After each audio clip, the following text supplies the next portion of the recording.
Hey, it's me. I hope that I can make this video soon, because it's the last day before the upload day. But I think I can make it. It shouldn't be that difficult, right? Well, writing and editing the video in one day is something that is not that good. But what can you do with procrastination, right? Now, I will explain this journey and the status of this project. And it is yellow. That means that it is still in progress. As I am talking right now, I have 11 attempts recorded. Some of those attempts were me losing connection to the internet, hence losing all progress.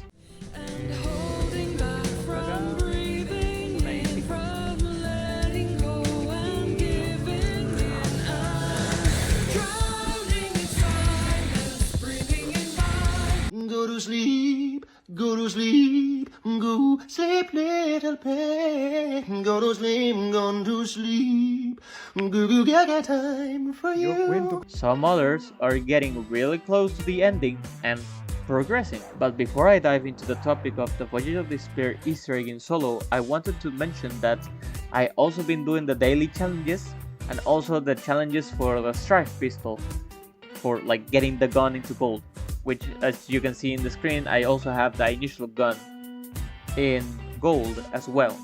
I am missing 2 camos, I think. Basically I can get the 20 armored zombie kills and the 1500 kills with no attachments. Now, with the issue at hand, this isn't my first time attempting to complete this Easter egg. I tried to do it before, but I couldn't get past the 3rd step.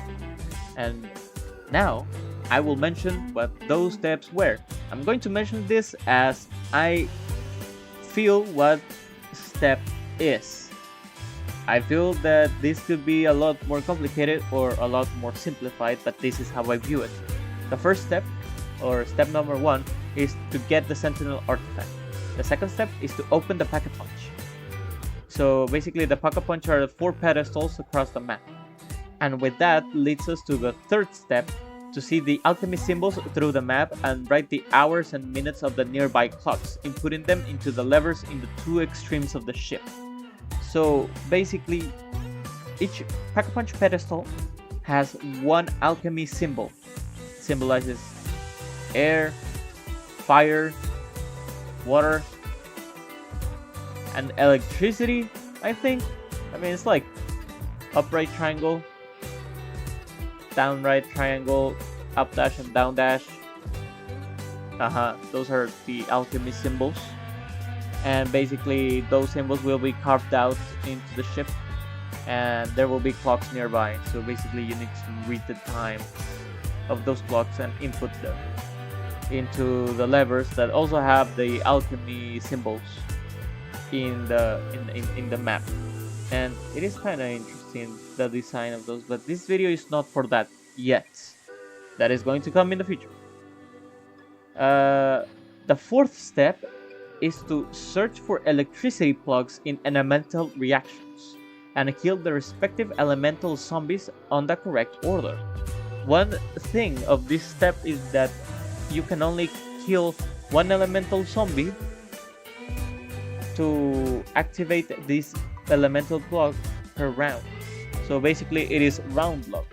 So you will need at least a minimum of 4 rounds to complete this step of the Easter egg. Now for the fifth step, with the gas kraken you need to break the pipeline and Pack-a-Punch the Sentinel artifact.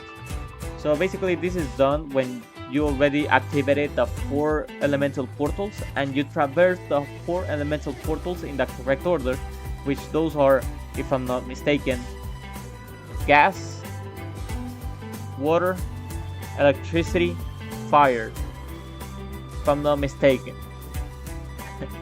Yeah. The 6th step is to collect all the weird symbols throughout the map. Those symbols are linked to some elements in the periodic table. And yeah, there's no like science to it. actually, this step might not differ from the last step, because if you're doing this step and the next step that I'm going to mention, the 7th one, the words on the Easter egg panel. So basically, if you press tab, you will see icon in the down left path, like the word of or the phrase will not change really on like the quote-unquote Easter egg thing. So yeah. Now the 8th one is to get from the 7th one. Sorry, the 7th one is to see the solar system that is in the turbine room.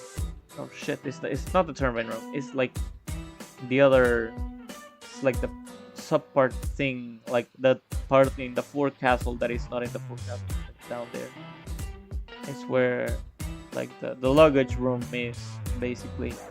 But yeah, you need to see that solar system, a miniature solar system, and you need to follow that pattern, and you need to shoot those planets in the sky in that order.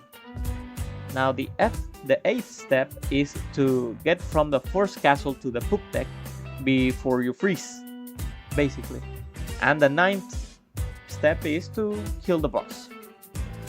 Now, all of these steps are necessary to get the Easter egg done, but I only got until 78% done, which it means that I only got until the 7th step. In all these attempts, I've been getting better at having a steady progress. For example, at the very beginning, I couldn't get from the step 3 to the step 4, those being the alchemy symbols throughout the ship, and basically searching for the electricity plugs, because I was dying in the in-between.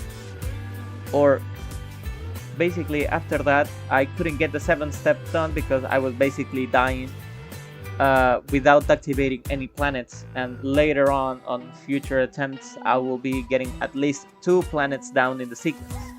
So basically I've been getting steady progress. I am not like stuck yet into completing the Easter egg. So my perks of choice is Secret Sauce, Dying Wish, Time Sleep, and for my modifier perk, Stamina. I really dislike what the Black Ops 4 did with perks. I really like how it was before. Different perks available at different locations, but this new approach of getting only the 4 perks, but they are whichever perks you want. It was something that I am not used to.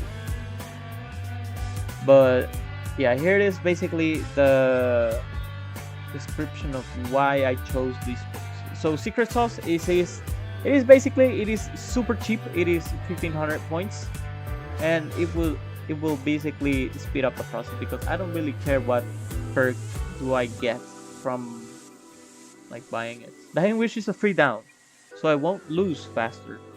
I don't really like Time Slip because it only gives you speed up box, teleport, lethals, as well as specialist weapons. And finally, the best perks of all time, Stamina. My favorite stat for a game is movement speed, so naturally this is my modifier perk for all the zombies. The specialist weapon is the Scepter of Ra, because in the video tutorial on how to complete the Voyage of Despair Easter egg said so. And also, if you get down in the 3rd level of the special ability of this specialist weapon, you will revive yourself and avoid a loss. Basically, it is like a last resort tool. So, for getting this Easter egg, I needed to complete this as soon as possible. Also, one requisite is getting the Kraken, which is a wonder weapon of this map. So I needed to maximize my point, but spamming the box isn't a good idea. Yes, you have a chance of getting the weapon for 950 points, but I cannot spend all my door money on gambling. I wish I could say that in real life. But there's a side Easter egg on how to get the Kraken for free. Well, nothing is for free because you need to sacrifice a round in order to get them. So, with this information that I said, if I cannot get the Kraken in 2 spins of the box, I will go ahead and keep whichever weapon I pulled out from the box, and always keep the strife to complete the challenges. Then everything flowed naturally, and I really like the song of this map, so I activated if I had the opportunity. But the next steps, I couldn't do anything fancy apart from playing the game. But the Stoker only appears at round 10 and forward, so I cannot begin to do that Kraken side Easter egg on a lower round than 10. So I had to open the map, but my priorities were as it follows: essential doors, perks, Pack-a-Punch weapons, and then open all doors. Also, I noticed, and this will probably be in the next video as well, if you kill the Stoker with explosives, the key will not appear. I do not know why. In the in-betweens of the step 2 and 3, there's a space for being very effective. I remember that I completed step 3 around round 6. I would rush into activating the Sentinel artifact and use the essential doors to see where the symbols are. But there is one area that cannot be accessed to see where the symbols are. Alchemy symbols, to see where the alchemy symbols are, and that is the top part of the first door. You know that there are 2 doors in the initial area of the map. This is because the developers, or at least that is my guess, because I am too a game developer. I program, I draw, and design games. But basically, they wanted us to have 2 options to traverse the map instead of making the map linear. I usually take one of these 2 routes because I want to spin the box as soon as possible. And these 2 doors connect you quicker to the box. And these areas are separated only by the Sentinel artifact. So you need to activate the Sentinel artifact to unite these 2 areas. So if the box is on the top part of the initial area, then it is great because you have great chances to complete the 3rd step in round 6 or less. Another thing that I can say is that the step 5 has a learning curve. I think that I managed to get this step like 5 or 6 times around my 11 tries. If I'm mistaken, I'll rectify that inside of the edition of the video. But it is just as a matter of remembering where all the pipes are. It was especially difficult in my first tries, and since I have a generally good memory, this step has only become easier. There's nothing much else to say. Everything is just show, and it is really interesting how I script this. I felt that this was a lot better than my previous video, but now I will end, or to end this part, I will talk about the 7th step, which is the last step I managed to reach consistently. First of all, I really struggled with the planet sequence because I've never memorized the planets themselves. I remember learning about that in primary school, but it is I just failed that class. I mean, I was not having it. Although my dream was to become an astronomer. I really like stars, but not planets. So yeah, I really have a bad time learning the planet sequence, or even which planet is which in which order of the planet system. Well, not the planet system, the solar system, but sure. So basically, it takes me a lot of time doing this step because I need to prove all of my notes, because I have my notebook right beside me when I'm doing this Easter egg, because having the times of all the alchemy symbols is very difficult. But basically I need to prove what I just wrote into like the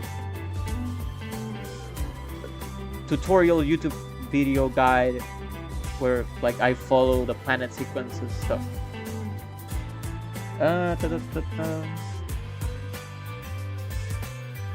Oh yeah, I do this because I mainly do not want to miscategorize the planets and basically get stuck in that part, but that hasn't happened to me yet.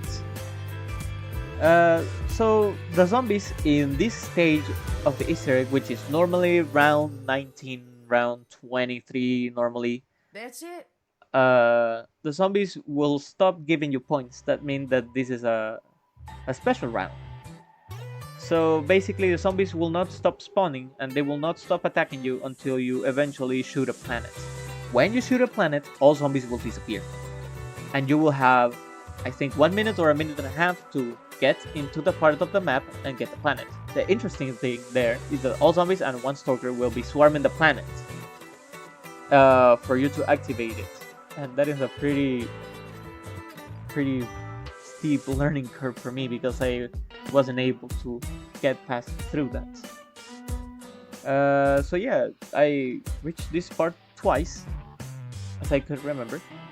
But yeah, that is something new I could learn. And now we just reached the final part of the video, and I wanted to tell you that the Z Harmony, the Pack-a-Punch version of the Strife, absolutely slaps the zombies. It is a surprisingly strong weapon. It can kill stalkers in less than a magazine, and also if you aim it very good, you can take out the Blight Father in less than a magazine as well.